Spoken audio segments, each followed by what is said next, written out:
Hello, this is Karen Burniston here with an assembly video for two of our die sets. These are dies number 1096 and 1097, the barn pop stand and the farm edges. And you can check out all of our die designs at karenburniston.com.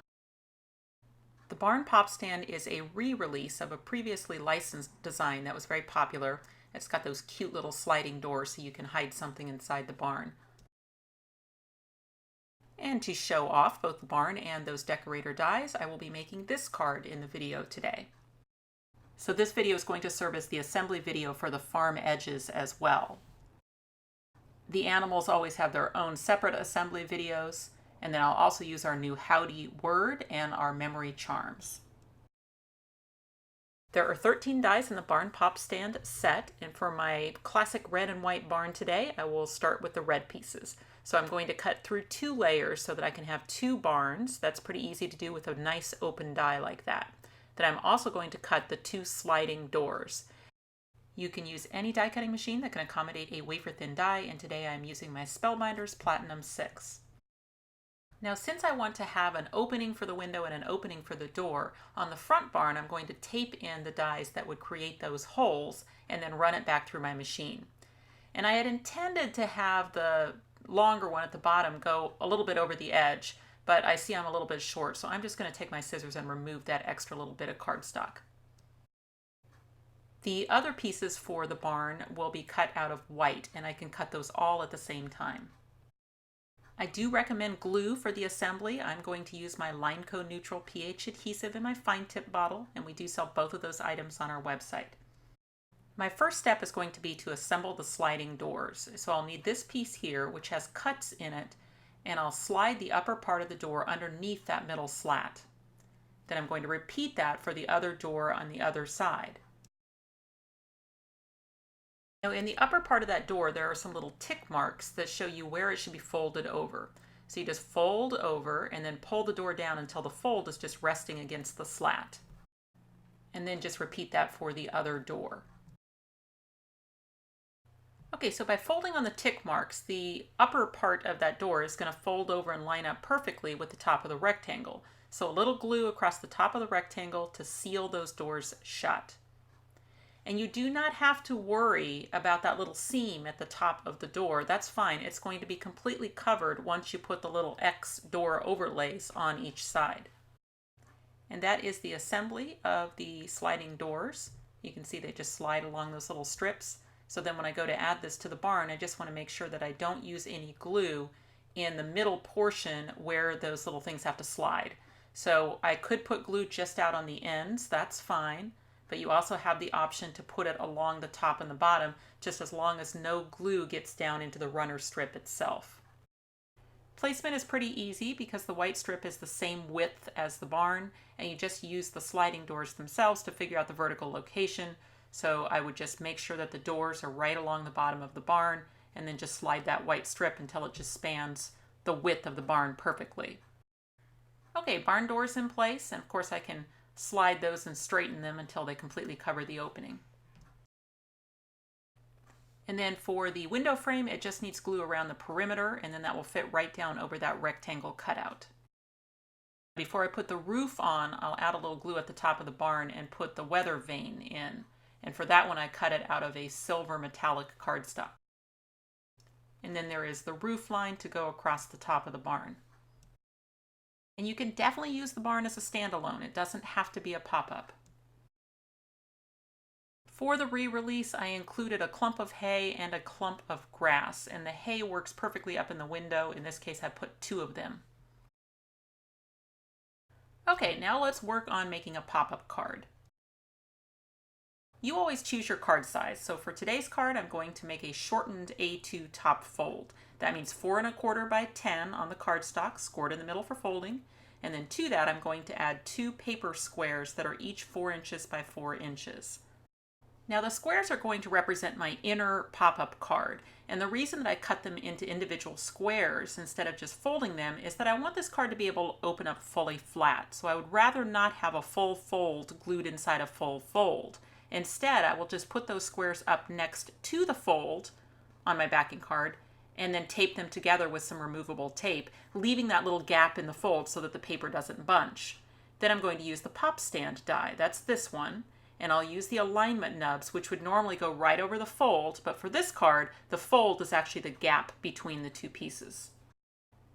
Now my favorite removable low-tack tape is the Scotch brand, and it comes in the blue box if you're looking for it. And then I'm going to send this through my die cutting machine. The pop stand is going to cut 4 tabs into the card, and I am leaving those 2 squares taped together while I add tape runner all over the back of both sides, and then look down and make sure the gap is right over the fold of my backing card, that I like the side-to-side placement, and then just get that installed into the card. And then I can remove the tape. The tabs are what's going to make the barn pop up. So what I want to do is just put my front barn face down in front of 2 of the tabs, and then I just add my strong adhesive to the front of those tabs, fold them over and right onto the back of the barn. And then just holding those tabs for a second while the glue sets up, I'll have that front barn installed. And then for the other barn, I do the same thing. So I just butt it up next to those tabs, add some glue, and fold them over and right onto the barn. Once I have both barns installed inside the card to their respective tabs, then it's just a matter of connecting them to each other. So that's just a little bit of glue up at the top of the barn, and then just bring them up next to each other and pinch it until that glue sets up. So really easy assembly for pop stand designs. Makes a really cool pop-up. You can see there how it's all standing up inside the card, but then it folds down as the card closes. When it's open, you do have the option to open up the doors. Okay, let's talk about a great companion die to this one, which is the Farm Edges die set. All of the edges measure 5.5 inches wide, and I'll start first with the stitched edge that includes the tractor. And what I've done is I've just cut a piece of another green cardstock that's the same width as my inside one, so that's 4 inches wide. And then I'm just going to cut the edge with the tractor. Then I'm going to flip that die around and cut it again so that I end up with the stitch lines towards the inside. And then I don't want the bottom tractor, so I'll just cut that off with my scissors. And you never have to have tractors if you don't want them, because otherwise you just have a nice rolling hill stitched edge, and you can use that to make all sorts of interesting combinations and wedges. Just trim off the tractor when you don't want it. Now let's say you want to change the color of the tractor. Then what I would do is just use a scrap of paper under just the tractor portion of the edge. And then before taking it out of the die, I use a black pen to draw in the inside parts of the tires. Then I take scissors and trim out just the tractor. And then a black marker is perfect for just drawing in the tires themselves, maybe adding a little contrast to the top of the cab and the top of the stack. And then I added a little white gel pen in the center of the tires as well, and then glued that to the edge over the top of the green tractor. There is also a picket fence in that Farm Edges set, so I've added that there across my back fields. And then the last die in the set is a chicken wire border, which works wonderfully out of Mirricard. So I'm going to layer a couple more of those rolling hill edges minus the tractor, and then my chicken wire to make my front fields. We have released all sorts of little farm animals to go with this collection, including one that is a chicken, pig, and lamb, and I particularly like the lamb peeking out from inside the barn. So for that, I would just add some glue to the front of the lamb and then just glue it inside the barn at an angle so that she is just peeking out through the opening. And then from our cow and goat set, I'm going to add a cow to the side of the barn. Now I have to watch that I keep it within the side of the card, and also that I have it glued down enough that I can slide the doors over the top of the cow. Okay, I always say for card fronts, just use your leftover materials and make a simple lead-in. So maybe that's going to be reproducing something like this back scene right here on the front of the card. But another idea is to use our new memory charms, and there's this great little picture frame in it. And so what I did for this card is I made little snippets of the inside decor. So in this case, just the top of the barn, and I made like the little tractor again and the chicken wire. And then I used the dies from the memory charms to cut out those little snippets and then frame them. Okay, I found a scrap of wood plank paper in my stash to use as the floor, and then red cardstock for the wall, and then just a piece of white cardstock with a couple score lines in it creates the baseboard. And I also used the memory charms to cut the decorative ovals to be the place to sign the card. Now I chose our new word howdy for the greeting, but you could definitely make this any theme that you can imagine. My finished card measures 4 1/4 by 5 when folded, so it will mail easily in an A2 envelope. It folds down pretty flat. I don't even know that you would need extra postage. And then the recipient's going to have that fun surprise of sliding the doors open and revealing something inside. And if you like all those new farm animals, you might also like Tiny Accessories 3, because one of the outfits that's included is a little cowboy hat bandana, some cowboy boots, and a pitchfork, so you'll be able to make cowboys and farmers with that set. Now, if you choose to start with a wider card, then you'll have room to do something like this, which is to use the farm edges fence to create a pen for the animals. To do that, you would fold that fence in half and then glue the ends inside the barn on the front and the back. And then it'll create that little pen, and you can fill that with animals. And on this one, I've got the chicken sticking out of the opening. And as you can see, Hugs and Kisses turned into Hogs and Kisses. And I love to end assembly videos with some additional inspiration by our very talented international design team. Frances Byrne used the pen idea, but this time with the chicken wire, and filled it with chickens. Karen Aiken created this fun Thinking of You barn card, and notice the eyes peering out of the barn.